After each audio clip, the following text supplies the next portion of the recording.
el número 11, ¿verdad? El tema número 11 de Romanos. Estamos capítulo 13 y ustedes tienen la hojita para llenar ahora.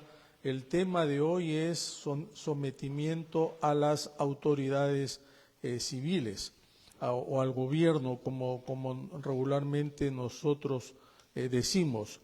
El versículo 1 del capítulo 13 de Romanos que leímos es un versículo por demás diríamos fuerte, pero a la vez instructivo. Dice: sométase toda persona a las autoridades superiores, porque no hay autoridad que no provenga de Dios, y las que hay por Dios han sido establecidas. Este versículo tiene muchísimas implicaciones por demás. Diríamos, es un pasaje difícil. Este capítulo 13 en general es uno de los pasajes más difíciles para entender en el contexto de lo que es la Iglesia y su relación con, por ejemplo, el Estado. Yo voy a desarrollar este capítulo en dos partes, porque en verdad es muy importante esto. Hoy voy a tocar una primera parte hasta el versículo 7 y el próximo domingo del 8 en adelante. Pero quizá una pregunta que tenemos que hacernos todos es lo siguiente. Miren, y esto es algo que cuando uno lee la Biblia, ¿no?, tiene que tener en mente. Hemos leído todo Romanos, ya hasta el capítulo 12 Pablo ha sentado las bases doctrinales. En el capítulo 12, como dijimos, ¿no es cierto?, él ahora hace la aplicación de esas doctrinas, de esas verdades doctrinales a la vida de la Iglesia. Y uno llega al capítulo 13 y uno no sabe qué hacer con el 13, porque el 13 no tiene nada que ver, entre comillas, con la vida de la Iglesia.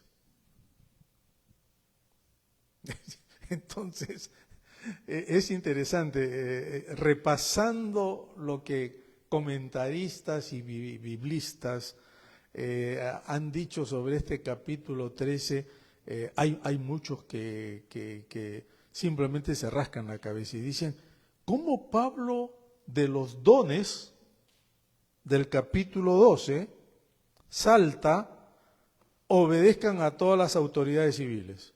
Y uno dice, ¿qué tiene que ver dones, la Iglesia, servicio a Dios en la Iglesia, con obedecer a las autoridades civiles? Y es esto lo que ha traído obviamente muchísimo, diríamos, debate a lo largo de la historia de la Iglesia. Es este pasaje de Romanos 13 que en muchos gobiernos, incluyendo el nuestro, por ejemplo, cuando los fundadores de Estados Unidos, Jefferson, que y todos ellos hablaron de lo que es la declaración, ¿verdad?, de nuestro país. Nosotros decimos, se basaron en la Biblia. Y la gran pregunta es, ¿en verdad se basaron en la Biblia? Y eso vamos a verlo el otro domingo.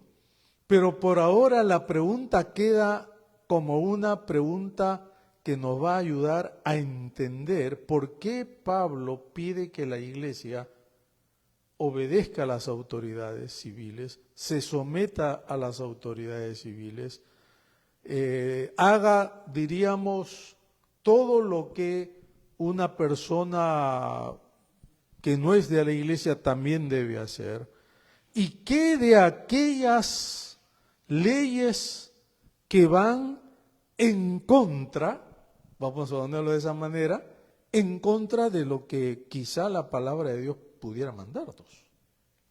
Entonces, eso es lo que yo quiero que hoy veamos. Y lo primero que quiero que por favor veamos es la pregunta 1 que ustedes tienen en la hojita, ¿verdad? Es que Dios ha entonces establecido o instituido a las autoridades civiles. Tanto las buenas autoridades como las malas autoridades. Eso es lo primero que nosotros tenemos que tomar en cuenta cuando estamos hablando en el versículo 1 del capítulo 13. Ahora, ¿por qué Pablo manda esto? Hablemos un poco de la situación de los primeros cristianos. la situación de los primeros cristianos allá entonces en la palabra de Dios, en el libro de los Hechos, diríamos en términos generales. Lo que nosotros tenemos que entender es que cuando Pablo habla de someterse a toda autoridad, porque no hay autoridad que no provenga de Dios, Pablo nos está recordando entonces que el Señor es Rey sobre todo, incluyendo el propio emperador César, que en ese tiempo estaba gobernando el Imperio Romano.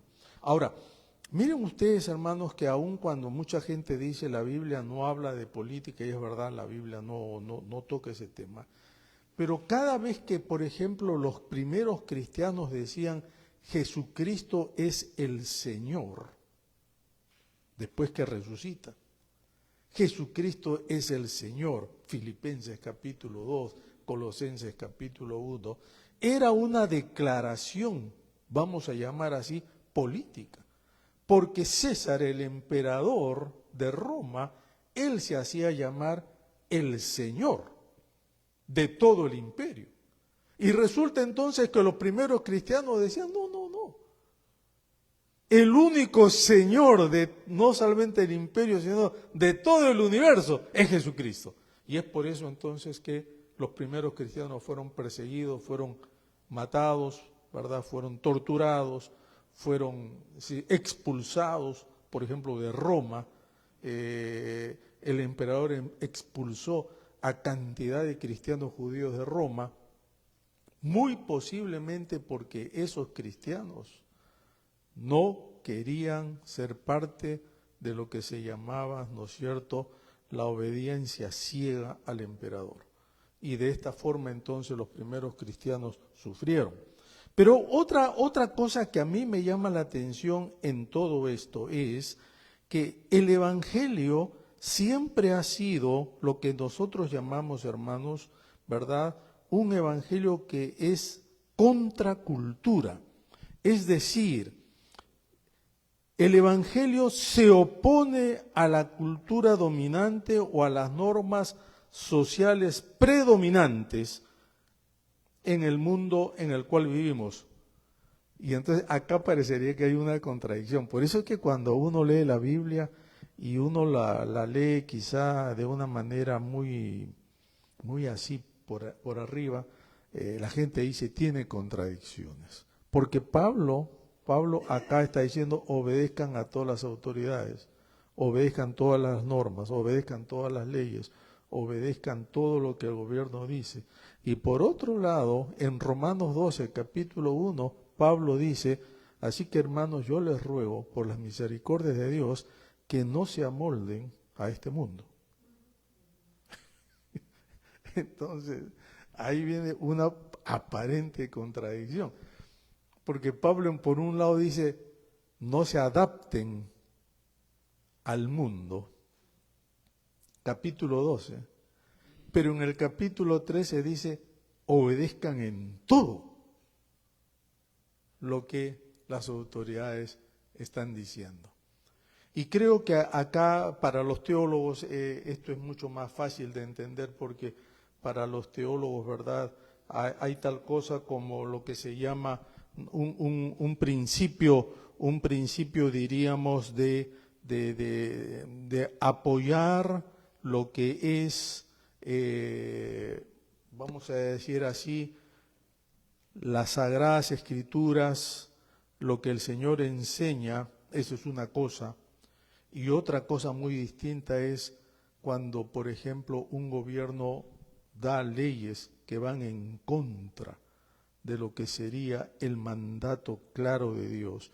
Y los creyentes entonces tienen la facultad más bien de ya no obedecer las leyes de los gobiernos, sino obedecer lo que llamamos la ley de su corazón o su conciencia. ¿Se acuerdan cuando los apóstoles en Hechos, este es un ejemplo que siempre se trae a colación, ¿verdad? ¿Se acuerdan cuando los apóstoles en Hechos están siendo encarcelados por haber predicado ¿verdad?, el mensaje del Evangelio. Y nos dice la palabra, que entonces, miren lo que dice, hermanos. Voy a leer en Hechos, a ver un ratito, que no quiero confundirme con el pasaje. Cuando dice, es bueno obedecer a Dios antes que a los hombres. Eso está ¿lo tienen ustedes allí?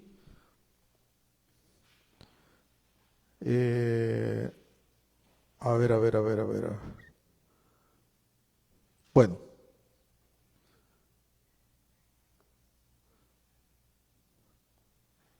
Se me ha ido el pasaje.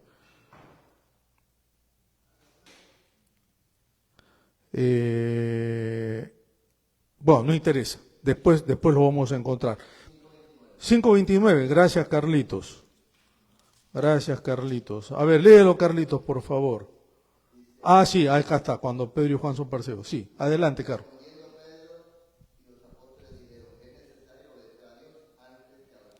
Eso es. ¿Por qué? Porque las autoridades, miren versículo 28 en adelante,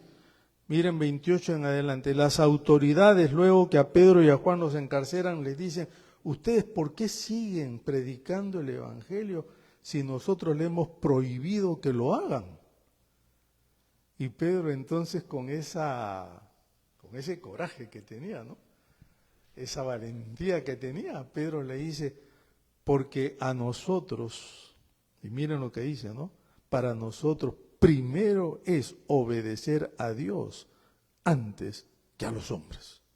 En otras palabras, aquí, por ejemplo, nosotros encontramos lo que quizá en nuestros términos modernos ahora se llamaría desobediencia civil, ¿no es cierto? Cuando no acatamos algo que las leyes humanas dicen, que nosotros sabemos van en contra directamente de la palabra de Dios. Y Pablo mismo lo hacía. En el Imperio Romano estaba prohibido hablar de Jesucristo como el Señor. Pero Pablo, sin embargo, predicaba, y no solamente predicaba, sino que Pablo exhortaba a que judíos y no judíos se convirtieran a Cristo. Y esa es una de las razones por las cuales se encarceló a Pablo, justamente por haberse rebelado o, en todo caso, ido en contra de las leyes que el gobierno romano había dado. La pregunta entonces, con todo esto que a nosotros nos viene en el día de hoy, es ¿qué hacemos nosotros cuando nos encontramos en situaciones en que debemos decidir por uno o por lo otro? ¿Cómo hacemos? Y quizá una de las preguntas más, diríamos, comunes que los creyentes nos hacemos es, Romanos 13:1 también está hablando de someternos a gobiernos o autoridades que no son justos, que son malvados, que son, si se quiere así, gobiernos corruptos y todo lo demás. O sea, gobiernos buenos y gobiernos malos. Pablo está diciendo que debemos someternos también a los malos. Y entonces la respuesta creo que nosotros la encontramos ahí mismo, porque tenemos que entender, hermanos, tenemos que entender que en la palabra de Dios, en algunas ocasiones nosotros encontramos que Dios permitió que gobernantes malos llegaran al poder. Podríamos mencionar varios ejemplos. Yo quiero mencionar dos. Un caso muy, diríamos, clásico es el de Nabucodonosor, ese famoso rey persa, ¿verdad? Nabucodonosor, Jeremías 27:6. El pueblo de Israel prácticamente se había rebelado contra Dios, y Dios usa a Jeremías para decir, ahora he entregado todas estas tierras en manos de Nabucodonosor, rey de Babilonia. Y es interesante, al final dice, he entregado todo esto en manos de Nabucodonosor, mi siervo.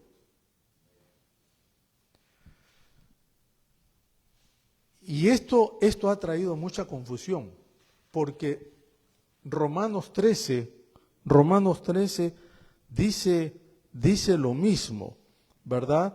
Romanos 13 dice lo mismo, porque en Romanos 13 también se habla entonces de, diríamos, las autoridades o la autoridad que es mi siervo.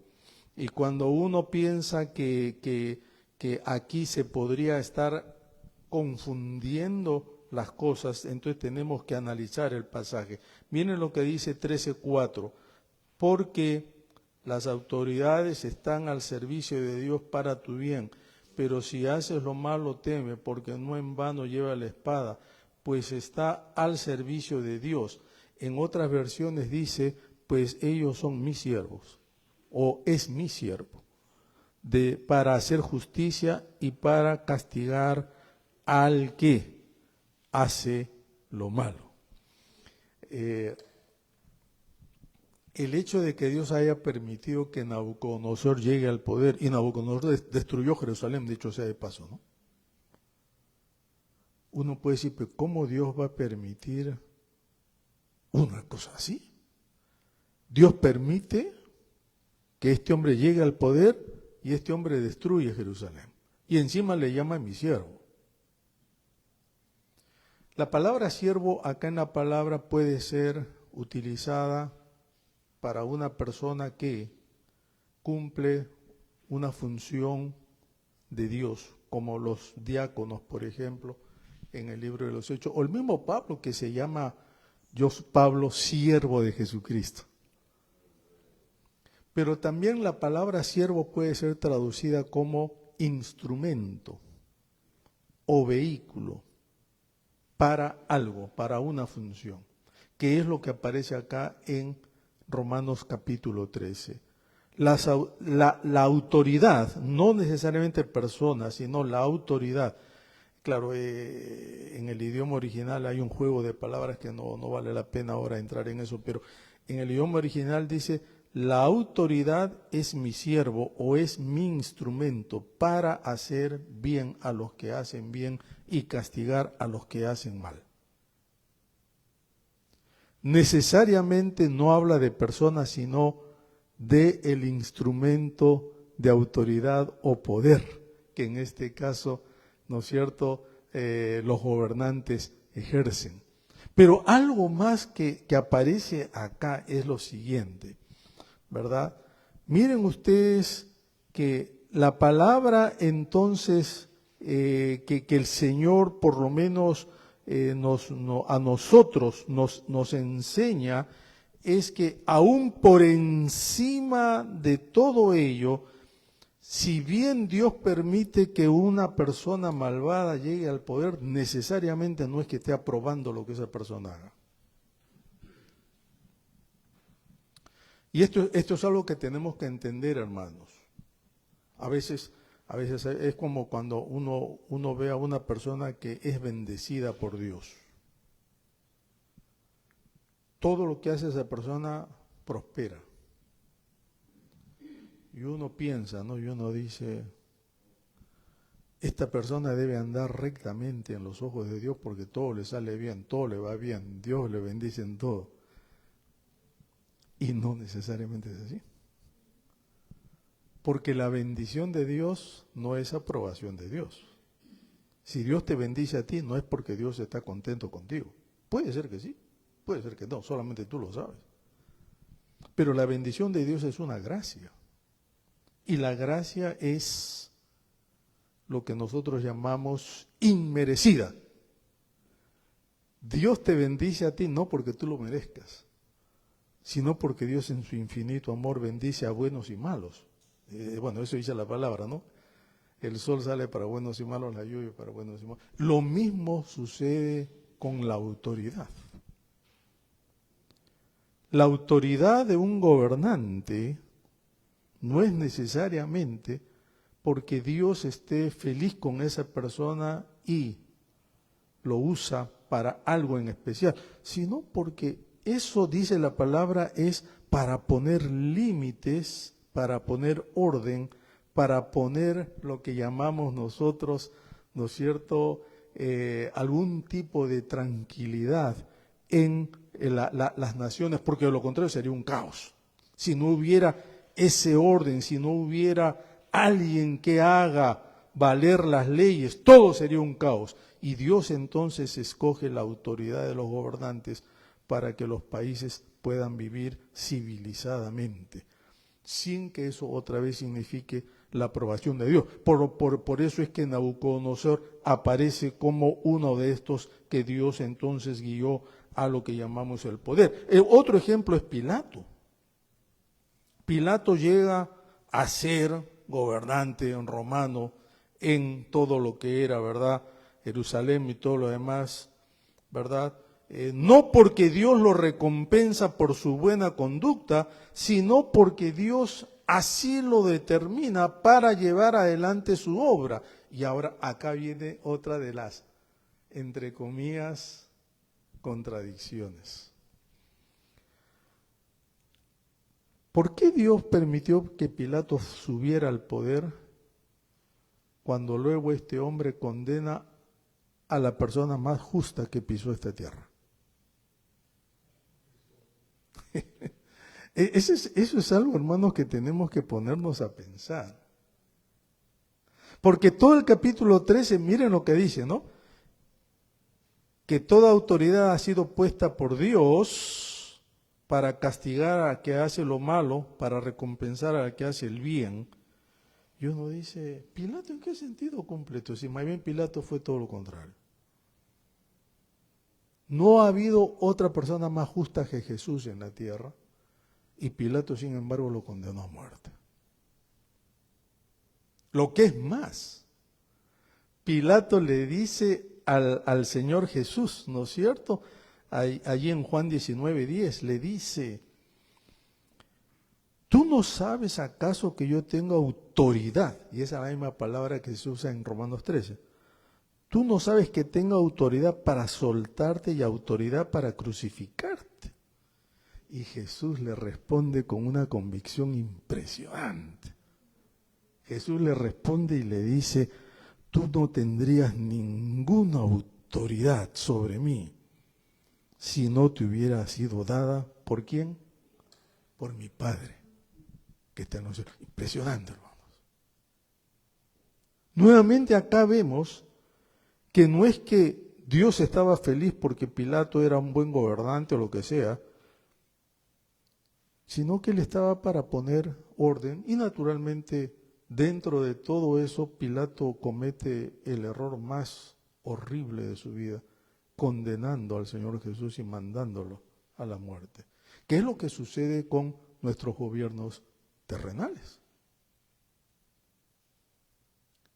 Es cierto, nosotros estamos llamados, y vamos a seguir con la hojita para que verdad, podamos estar siguiendo esto. En la pregunta 2, Dios sostiene los gobiernos humanos aunque no los apruebe. Esa es la frase que hay que llenar, ¿verdad? Los ejemplos son Nabucodonosor y entonces Pilato. Pero entonces nosotros tenemos allí en el punto 3 que es necesario obedecer a Dios antes que a los hombres, porque nuevamente, los gobiernos pueden equivocarse y los gobiernos pueden hacer cosas que no son justas, aun cuando están llamados a hacer lo contrario. Y esto de acá, queridos, es importante tenerlo en cuenta. ¿Por qué? Porque vivimos en un mundo que está muy convulsionado en el día de hoy. Estamos en un mundo que está cambiando no solamente, vamos a llamar, hermanos, comercialmente, sino políticamente. Un mundo que está cambiando religiosamente, socialmente. Y nosotros debemos entender este capítulo 13 de Romanos como una de las quizá bases bíblicas más fuertes para nosotros estar seguros de que estamos obrando y viviendo conforme a lo que el Señor nos pide. Miren ustedes, queridos, miren ustedes, que aun cuando la palabra en Romanos 13 nos dice que las autoridades han sido puestas por Dios para el bien nuestro, para traer paz, para Pablo le dice a Timoteo, ¿no? Oren por las autoridades para que tengan paz. Eso es muy interesante, ¿no? O sea, pero a pesar de todo eso, tenemos nosotros que entender que muchas veces los gobiernos son corruptos, los gobernantes son corruptos, los gobernantes no creen en Dios, muchos de ellos.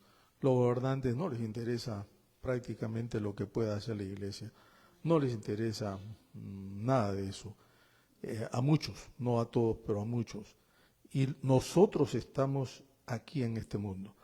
Pero algo que a nosotros sí nos diríamos, nos toca como ciudadanos de este país, es que nuestra situación aquí en Estados Unidos es muy distinta a la situación de los romanos o de los cristianos en la Roma del primer siglo. Ellos vivían en un imperio, para empezar. Nosotros vivimos en una nación democrática, que tampoco significa que el imperio sea malo y lo democrático sea bueno. Eso es otra historia.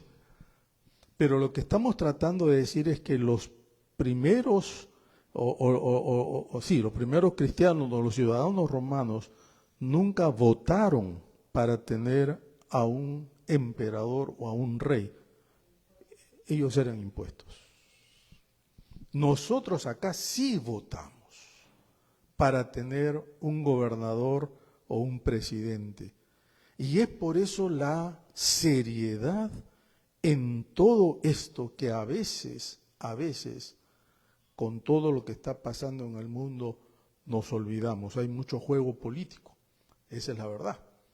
Y nos olvidamos que por encima de todo eso está el Señor, quien es el Rey de Reyes y Señor de Señores. A mí me da la impresión, hermanos, cuando estudiaba este pasaje, lo volví a estudiar, qué sé yo, a mí me da la impresión que cuando nosotros olvidamos que la autoridad civil es el instrumento elegido de Dios para gobernar el mundo, no para poner nuestra confianza en ellos, ni menos para, diríamos, honrarlos antes que a Dios, entonces es ahí cuando fracasamos como creyentes. Y creo que esto uno lo puede ver en muchísimos casos a través de la historia y también a través de nuestros países. Cuando nosotros perdemos de vista que por encima de nuestras preferencias está políticas o lo que sea, está Dios o debe estar Dios. Entonces la cosa toma un nuevo cariz. Ustedes saben que estaba leyendo Hechos en esta semana, Hechos 4, pasaje que yo no sé cuántas veces lo he leído, pero esta vez es como lo que sucede cada vez que leemos la Biblia, ¿no? Ya la hemos leído 20 veces, pero siempre hay algo, un pasaje que lo hemos leído cantidad de veces, que nos llama la atención. Ahí en Hechos capítulo 4 hay un versículo que me llamó la atención que tiene que ver con esto. Dice capítulo 4 versículos 23 en adelante, que cuando Pedro y Juan, ¿verdad?, son llevados al concilio y entonces los apresan, qué sé yo, los azotan y todo lo demás, ¿no? Dice la palabra, capítulo 4, que luego que los sueltan, ellos corren, versículo 23, puestos en libertad, corren a lo suyo, o sea, a la iglesia, para dar la buena nueva que habían sido liberados. Esto es bonito. Y entonces, versículo 24, cuando la iglesia los escucha, dice que alzaron unánime la voz a Dios y dijeron: soberano Señor, tú eres el Dios que hiciste el cielo y la tierra, el mar y todo lo que en ellos hay. Pero luego entonces nos dice la palabra que ellos reconocen esta cosa que había pasado con los apóstoles como algo que Dios ya lo había tenido en sus planes. Y esto fue lo que me llamó la atención. Porque dice versículo 28, bueno, voy a leer del 27. Y verdadera, está hablando de la gente que se reunió en contra de Jesús. Dice: y verdaderamente se unieron en esta ciudad Herodes y Poncio Pilato con los gentiles y el pueblo de Israel contra tu santo Hijo Jesús, a quien ungiste, para hacer cuanto tu mano y tu consejo habían antes determinado que sucediera. Es lo que siempre nosotros hemos dicho, ¿no? Que ya todo lo que hicieron con Jesús, el Señor ya lo había determinado, por ponerlo de una manera. O sea, Pilato, y acá se menciona a Pilato y a Herodes, dos gobernantes, que ellos habrían creído que estaban ejerciendo simplemente su soberanía, su autoridad, su poder sobre este hombre. Los pobres estaban totalmente perdidos. ¿Por qué? Porque quien estaba detrás de todo eso era el propio Dios, quien es el que gobierna todo, el que está por encima de todo, el que tiene, vamos a decir así, el conocimiento de todo. Y ahora entonces en el versículo 29, el clamor de la iglesia es: Señor, mira las amenazas, ¿de quién? De los gobernantes. Y concede a tus siervos, ¿a quiénes? A Pedro, Juan y los otros de la iglesia, para que con toda valentía hablen tu palabra mientras extiendes tu mano, para que sean sanidades, señales y prodigios mediante el nombre de tu Hijo, de tu Santo Hijo Jesús. Y miren el 31, cuando terminaron de orar, el lugar en que estaban congregados, ¿qué cosa? Tembló. Y todos fueron llenos del Espíritu Santo. Como digo, este pasaje vaya a ser cuántas veces uno lo lee, ¿verdad? Pero de pronto, mezclando esto con Romanos 13, yo encuentro, hermanos, que muchas cosas que suceden en nuestros gobiernos, muchas veces no suceden porque las autoridades así lo determinan, sino porque Dios ya lo determinó así. Esto es lo difícil de entender. Y si lo entendemos, de aceptar. Porque nosotros como seres humanos quisiéramos que la cosa vaya por el rumbo que a nosotros nos parece.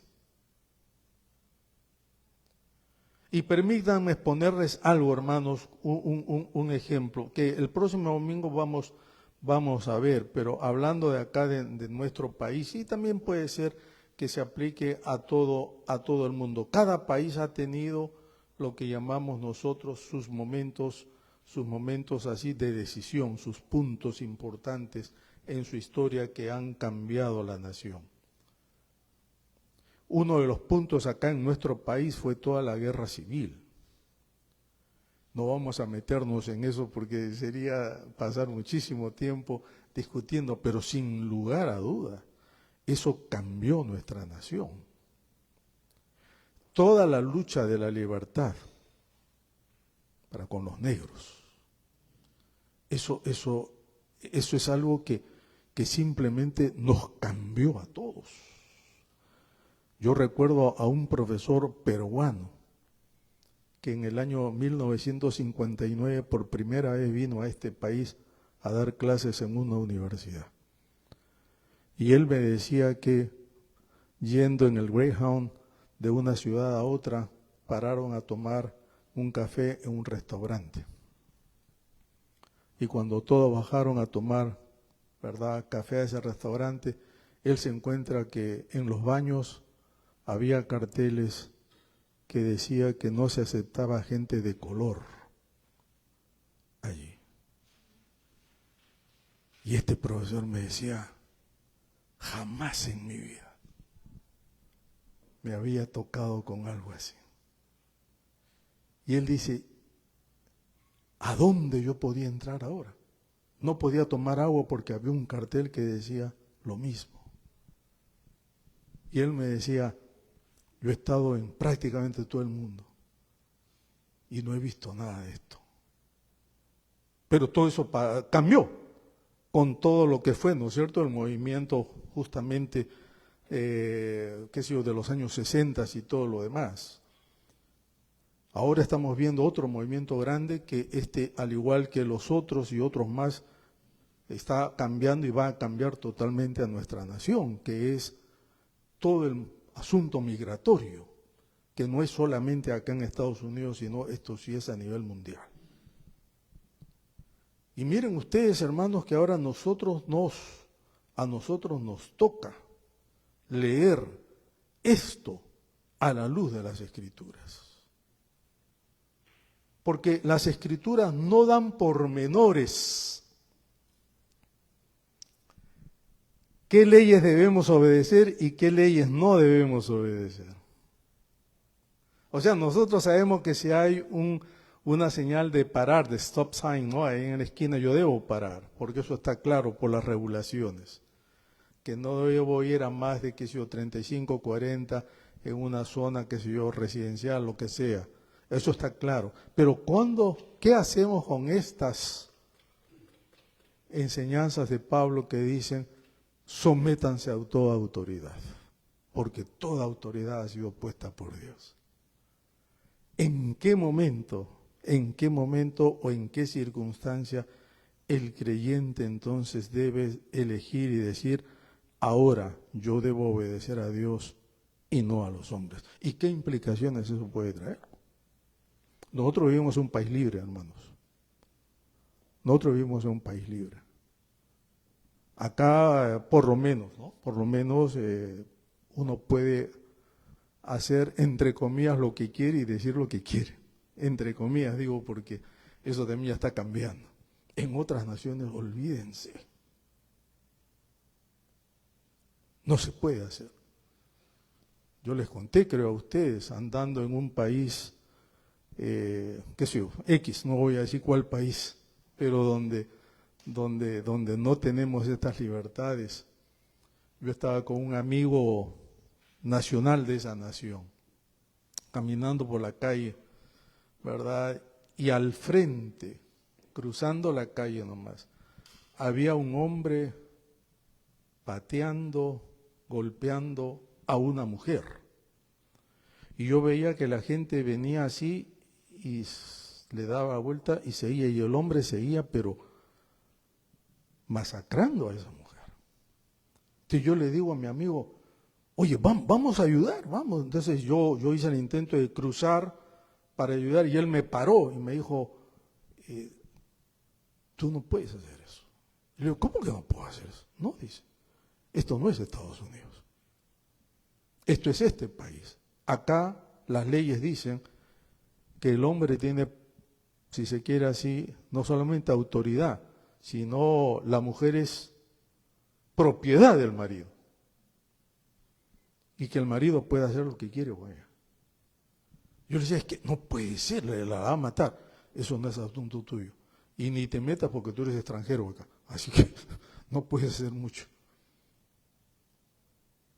Pero me explico, hermanos, ¿cómo los cristianos en un país así resuelven situaciones así que van ya en contra de lo que la Biblia enseña, que todos somos iguales ante los ojos de Dios, que no hay tal cosa como, ¿verdad?, ser propiedad de nadie, etcétera, etcétera, etcétera? Eso cada creyente y en cada país tiene que luchar. ¿Se puede? Claro que se puede. En la India, hasta no hace mucho, hermanos, aunque dicen que todavía se practica, pero ya no es legal, entre comillas. En la India, cuando el esposo moría, para empezar, en la India a los cuerpos los queman, ¿no? Los llevan a un lugar, a veces cerca de uno de los ríos sagrados, y ahí los queman, los envuelven y los queman. Pero hubo un tiempo en que a la viuda la quemaban junto con el marido.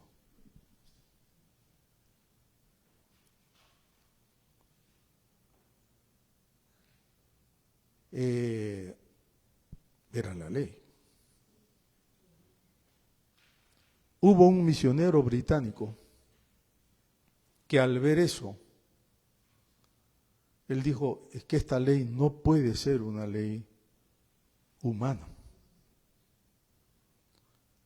Y por más que le dijeron que él no se metiera, bla, bla, igual él se metió.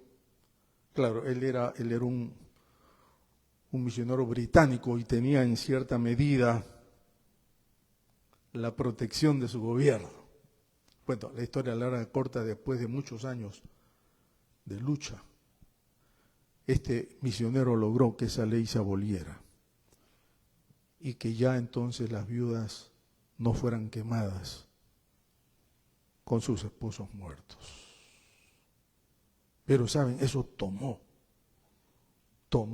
coraje, tomó decisión, tomó lo que llamamos mucho conocimiento también para no complicarse la vida ni complicarlas a otros. Pero yo podría mencionar ejemplos tras ejemplos que a lo largo de la historia de la iglesia, ¿verdad?, los creyentes han sabido hacer valer lo que es el Evangelio, o sea, es una contracultura. El Evangelio va en contra de lo que la cultura dominante nos impone. Y esto, hermanos, es lo que, y con esto termino, yo creo que esto es lo que, ¿verdad?, los cristianos de todas las épocas han hecho. Los cristianos de todas las épocas han leído lo que nosotros llamamos su contexto, lo que pasa en su nación, han leído la Biblia y luego entonces han entendido lo que se debe hacer. Nosotros estamos en un punto en nuestro país donde muchos están tomando decisiones grandes. En otras partes del mundo están haciendo lo mismo.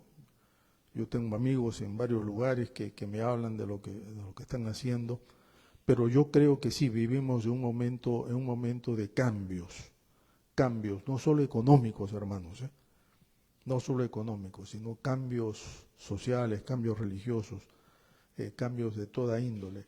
Y los cristianos tenemos que estar ahora más que nunca bien pegados a esto, para no dar un paso en falso, para no meternos en líos o no dejarnos usar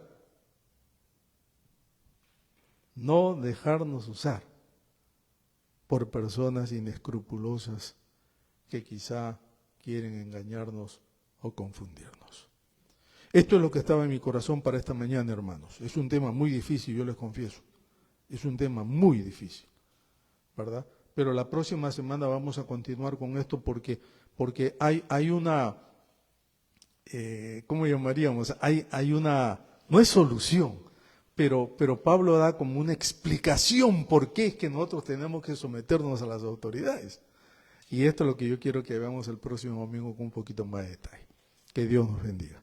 Y que el Señor nos ayude a tomar en serio todo esto.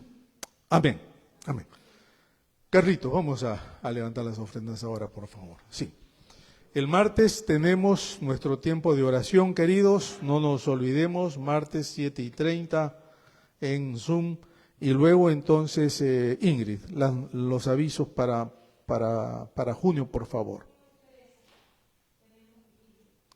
Junio Junio 13, que es un viernes, tenemos vigilia, la vigilia de medio año. Acá, ya se pasó medio año, qué bárbaro, qué bárbaro.